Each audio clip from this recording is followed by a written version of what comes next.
हाजा, हाजानी, हाउलाई, हाजिही, हातानी, हाउलाई। तो ये अस्मा इशारा आपके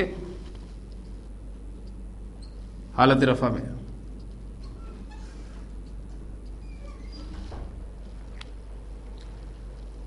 तमाम अस्मा इशारा में आप देख रहे हैं कि हा का लफ्ज जो है वो हर्फ आपको नजर आएगा। इस एतबार से आप याद रख सकते हैं। अगर आप दूर की चीजों की तरफ इशारा करना चाहते हैं तो वाहिद मुजक्कर की तरफ आप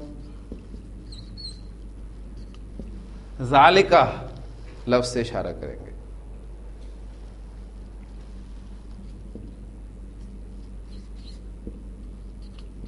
मुसन्ना के लिए ज़ानिका और जमा के लिए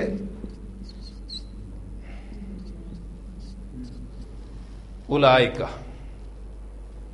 इस तरह वाहिद मुअन्नस बईद के लिए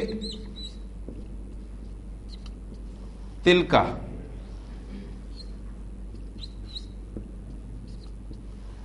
तानिका, उलाइका। वाहिद के अस्मा इशारा मुज़क्कर मुअन्नस के लिए अलग अलग है, मुसन्ना के अस्मा इशारा मुज़क्कर मुअन्नस के लिए अलग अलग है। वाहिद और जमा के अस्मा इशारा मबनी है। क्या मतलब है कि हालत रफा में भी वही अस्मा इशारा है, नसब में भी वही है, जर में भी वही है। लिहाजा यहां पर मैं वो तीनों इराबी हालतें शो कर देता हूं कि हाजा, हाजा, हाजा, हाजिही, हाजिही, हाजिही, जालिका, जालिका, जालिका, तिलका, तिलका, तिलका। चाहे तीनों इराबी हालतों में से किसी इराबी हालत में आप वाहिद, करीब या बईद मुज़क्कर मुअन्नस के अस्मा इशारा इस्तेमाल करना चाहते हैं तो आपको सिर्फ एक इसमें इशारा याद रखना पड़ेगा। इसी तरह जो आपके जमा के अस्मा इशारा हैं वो भी मबनी है। हाउलाई, हाउलाई, हाउलाई, उलाइका, उलाइका, उलाइका। अलबत्ता जो मुसन्ना के अस्मा इशारा है ये तो हालत रफा वाले अस्मा इशारा है, क्योंकि अगर आप देखें आपको साउंड वही आनी की नजर आएगी इसमें, और आनी की साउंड जो है वो हमारे पास मुसन्ना हालत रफा साउंड है। हालत नसब और जर के जो अस्मा इशारा हैं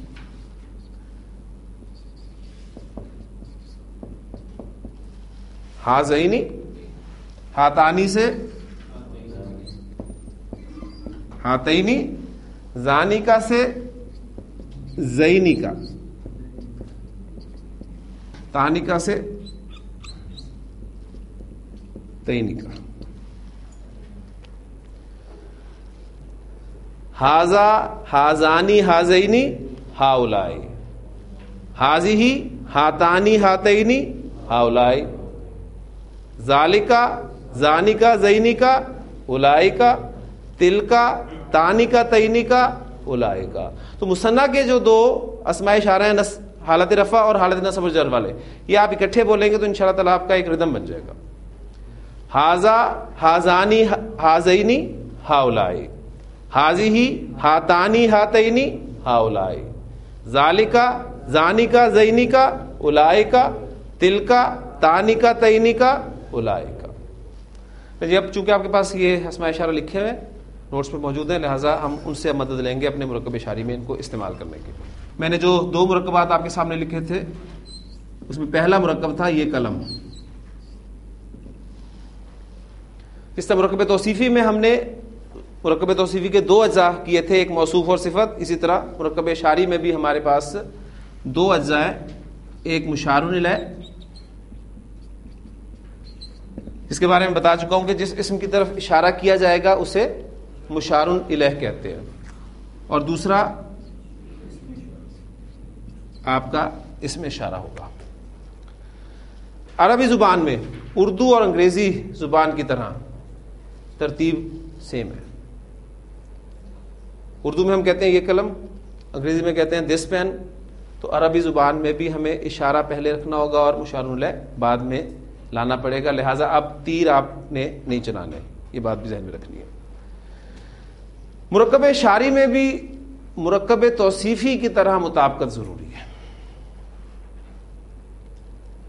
जो बात याद रखने वाली है मुरक्कब इशारी की वो ये कि मुरक्कब इशारी में भी मुरक्कब तौसीफी की तरह मुताबकत जरूरी है। मुरक्कब तौसीफी में کون کس کے مطابق تھا؟ صفت موصوف کے مطابق تھی. بس مرکب اشاری میں فرق یہ ہے کہ آپ کا اشارہ جو ہے وہ مشار الیہ کے مطابق استعمال ہوگا. اشارہ آپ نے مشار الیہ کے مطابق استعمال کرنا ہے. اگر آپ مذکر کی طرف اشارہ کرنا چاہ رہے تو مذکر کے لیے اشارہ آپ استعمال کریں گے. پہلے یہ نہیں ہوگا کہ آپ اشارہ کر دیں اور پھر اس جنس کو بیان کریں. پہلے آپ نے اس مشار الیہ کو دیکھنا ہے. اس لیے ہم جب بھی مرکب اشاری کنسٹرکٹ کریں گے تو مشار الیہ کا ہم انالیسس کر لیا کریں گے دو پہلوؤں کے ساتھ, نمبر اور جنس کے اعتبار سے. اور ساری کنسٹرکشن ہم بنائی حالت رفع میں رہے ہیں, اور چونکہ تمام اسماء اشارہ معرفہ ہوتے ہیں لہٰذا اس کا ایک لازمی نتیجہ یہ بھی نکلتا ہے کہ ہمارا مشار الیہ جو ہے وہ بھی معرفہ ہونا چاہیے, کیونکہ اسماء اشارہ کو ہم نکرہ نہیں کر سکتے, وہ ہے ہی معرفہ. مشار الیہ کو ہمیں معرفہ لانا پڑے گا. اب میں آپ کے سامنے اس کو کنسٹرکٹ کرتا ہوں. سب سے پہلے آپ نے جو سٹیپس سامنے رکھنے ہیں وہ یہ کہ آپ کا جو مشار الیہ اس پہ آپ نے ورکنگ کرنی ہے. قلم کے لیے آپ کو لفظ ملتا ہے عربی زبان میں قلم. پہلا کام آپ نے یہ کرنا ہے کہ آپ نے اپنے مشار الیہ کو معرفہ بنا دینا. اس کو معرفہ بنانے کے لیے آپ کیا کریں گے, اس پر الف لام داخل کر دیں گے.